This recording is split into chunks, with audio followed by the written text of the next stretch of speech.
Cold open. Visual, layar ponsel gelap. Timestamp pukul 2.16. Waveform voice note muncul tanpa memperlihatkan wajah siapapun.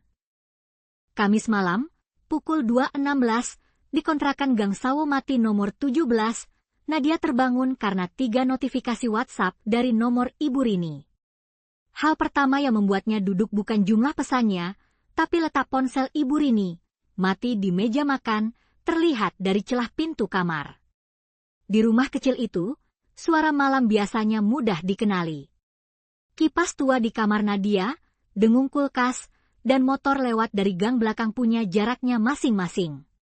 Karena itu, ketika voice note pertama berisi bunyi kipas, 3 ketukan pendek, dan jeritan yang seperti ditahan kain, Nadia langsung tahu suara itu bukan dari ponsel Ibu Rini.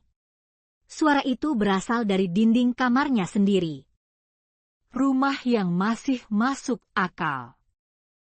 Visual, kamar Nadia, lorong kecil, meja makan, close-up kontak ibu, ponsel mati di meja makan, saklar kipas, waveform audio.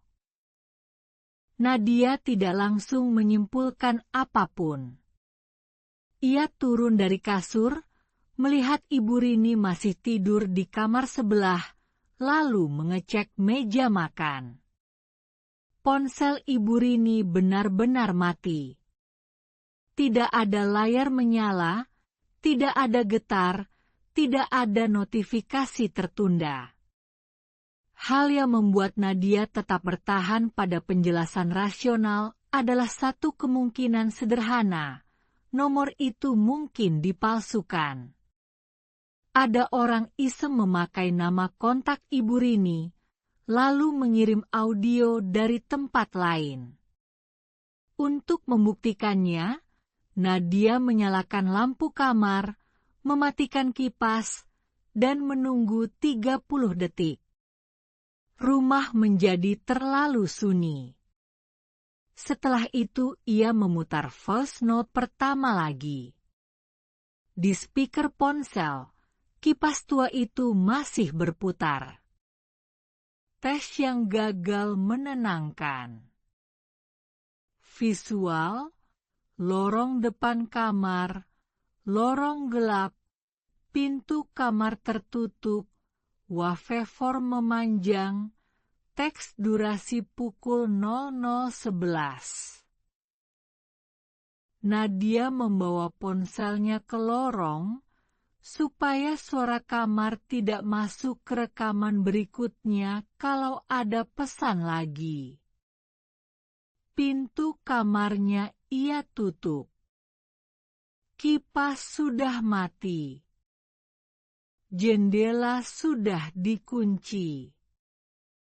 Pada pukul 2.23, voice note kedua masuk. Kali ini durasinya 11 detik. 3 detik pertama kosong. Lalu terdengar suara kipas berhenti, persis seperti barusan. Setelah itu ada bunyi kasur berderit pelan, padahal Nadia sedang berdiri di lorong. Di detik terakhir, napas seseorang terdengar terlalu dekat dengan mikrofon.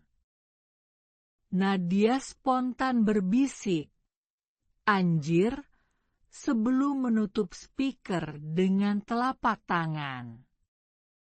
Bukan napas orang lelah. Lebih mirip seseorang menahan diri agar tidak bersuara. Saksi kedua. Visual, depan kamar ibu, 2 orang di lorong, ponsel baterai kosong, tangan menutup layar, teks, 3 ketukan. Nadia membangunkan Ibu Rini tanpa menunjukkan voice note ketiga yang belum dibuka. Ia hanya meminta Ibu Rini memastikan ponselnya sendiri masih mati. Ibu Rini memeriksa meja makan, lalu wajahnya berubah ketika melihat ikon baterai kosong. Ia tidak bertanya siapa yang mengirim pesan itu. Ia justru bertanya apakah suara ketukan terdengar 3 kali. Pertanyaan itu membuat Nadia berhenti bicara. Dari mulut Ibu Rini cuma keluar, "Astagfirullah," pelan sekali. Karena Ibu Rini belum mendengar rekamannya, tapi ia sudah tahu jumlah ketukannya. Orang yang pernah mendengar. Visual, teras rumah dan gang belakang, teras basah, senter mati, gang belakang, kipas berputar tanpa disentuh. Pukul 2.31, Bagas, tetangga yang biasa ronda di gang, dipanggil lewat pesan singkat. Ia datang membawa senter kecil dan menolak masuk rumah sebelum mendengar rekamannya dari teras. Setelah voice note pertama diputar, Bagas langsung mematikan senternya. Ia bilang suara kipas itu pernah terdengar dari rumah kosong di ujung gang, seminggu sebelum penghuninya pindah tanpa pamit. Tidak ada yang menanggapi kalimat itu. Bukan karena tidak percaya, tapi karena saat itu kipas di kamar Nadia tiba-tiba menyala sendiri. Aturan ancaman. Visual, kamar Nadia, timeline 3 pesan, layar chat, pintu kamar setengah terbuka, nice turun.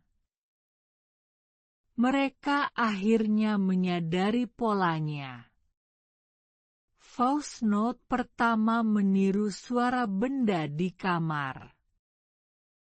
Voice note kedua meniru sesuatu yang baru saja Nadia lakukan. Kalau voice note ketiga dibuka, kemungkinan besar isinya bukan suara benda lagi. Ibu Rini menyarankan agar ponsel dimatikan. Bagas menyarankan agar mereka keluar rumah. Nadia hampir memilih keluar sampai notifikasi baru muncul dari nomor yang sama. Pesan itu bukan audio. Hanya satu kalimat pendek, "Jangan tinggalkan dia sendirian di kamar." Voice note ketiga. Visual, ambang pintu kamar tertutup, speaker dekat telinga, waveform pecah, lantai kamar. Nadia tidak membuka pintu. Ia hanya menempelkan ponsel ke telinga dan memutar voice note ketiga dari lorong. Suara pertama yang terdengar adalah suara Nadia sendiri, tapi lebih pelan, seperti direkam dari bawah selimut. Suara itu berkata agar Ibu Rini jangan masuk. Setelah jeda panjang, terdengar sesuatu menyeret kaki di lantai kamar. Lalu suara Nadia muncul lagi, kali ini tepat di belakang kalimat pertama. Kalau ibu masuk, dia ikut keluar. Yang ditinggalkan. Visual, pagi hari di kamar pagi, bantal kosong, ponsel retak, draft WhatsApp. Mereka menunggu sampai azan subuh sebelum membuka pintu. Kamar Nadia tidak berantakan. Kasur tetap rapi. Jendela tetap terkunci. Kipas mati. Yang berubah hanya satu hal. Di atas bantal ada ponsel lama milik Ibu Rini, ponsel yang seharusnya berada di meja makan. Layarnya retak dari dalam, dan di aplikasi WhatsApp ada satu draft pesan yang belum terkirim. Isinya pendek, sekarang suaranya sudah bisa dipakai. Prosedur baru. Visual, malam berikutnya, layar ponsel dibalik, grup warga, waveform 6 detik, jam 00. Sejak kejadian itu, Nadia tidak lagi memutar voice note dari nomor keluarga setelah lewat tengah malam. Aturannya sederhana. Kalau pesan datang setelah jam 12, layar dibalik, volume dimatikan, dan orang yang namanya muncul harus dipanggil langsung dari ruangan lain. Aturan itu terdengar berlebihan sampai satu malam Bagas mengirim pesan suara ke grup warga. Durasi pesannya 6 detik. Di belakangnya ada kipas tua, 3 ketukan pendek, dan suara Nadia berbisik sangat pelan. Jangan bilang Nadia masih di rumah. Penutup. Visual, layar gelap, teks komentar, noise analog turun. Kalau malam ini ponsel keluarga berbunyi setelah tengah malam, jangan langsung percaya pada nama kontaknya. Panggil orangnya dari ruangan lain dulu, dan dengarkan apakah ada suara rumahmu di belakang rekamannya. Kalau pernah punya momen paling horor yang masih kebawa sampai hari ini, tulis di kolom komentar. Kali ini giliranmu yang bercerita. Catatan setelah rekaman. Visual, catatan kecil di buku tulis, timestamp disorot, waveform voice note ditumpuk perlahan. Yang membuat kejadian itu bertahan bukan karena ada sosok yang terlihat jelas. Justru karena semua buktinya terlalu kecil untuk dianggap cerita besar. 1 kipas. 1 ketukan. 1 ponsel mati. 1 suara yang terdengar seperti orang yang dikenal. Dalam cerita seperti ini, rasa takut tidak datang dari sesuatu yang melompat ke layar. Rasa takut datang dari prosedur harian yang berubah setelah satu malam, cara membuka pesan, cara memanggil keluarga, cara memastikan suara di rekaman benar-benar berasal dari orang yang masih berada di rumah. Dan ketika prosedur itu berubah, rumah yang sama tidak pernah terasa sama lagi. Catatan setelah rekaman. Visual, catatan kecil di buku tulis, timestamp disorot, waveform voice note ditumpuk perlahan. Yang membuat kejadian itu bertahan bukan karena ada sosok yang terlihat jelas. Justru karena semua buktinya terlalu kecil untuk dianggap cerita besar. 1 kipas. 1 ketukan. 1 ponsel mati. 1 suara yang terdengar seperti orang yang dikenal. Dalam cerita seperti ini, rasa takut tidak datang dari sesuatu yang melompat ke layar.